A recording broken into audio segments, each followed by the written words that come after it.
Welcome to దుర్గాస్ kitchen. ఈరోజు నేను శనగపప్పుతో బాబాకు పాయసం చేసి పెడుతున్నానండి. ఈరోజు గురువారం కదా.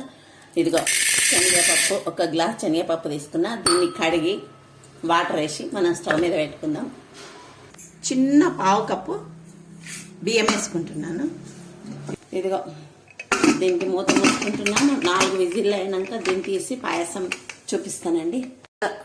సగం కప్పు కంటే తక్కువ బియ్యం వేసిన, 1 కప్పు శనగపప్పు వేసిన, ఒక చిన్న గ్లాస్ టీ గ్లాసు శనగపప్పు వేసిన. ఇక 1 మామిడి పండు వేస్తున్నా. దీంట్లో గుజ్జు అవుతుంది దాంట్లో వేస్తే. ఇలాగే మామిడి పండు వేస్తున్నా. ఇక ఇంత బెల్లం వేస్తున్నా.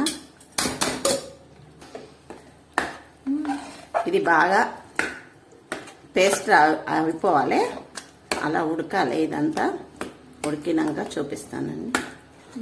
ఈ విధంగా అందరు కూడా చేసి చూడండి, చాలా బాగుంటుంది, టేస్టీగా ఉంటుంది. మామిడిపండు, శనగపప్పు, బియ్యంతో.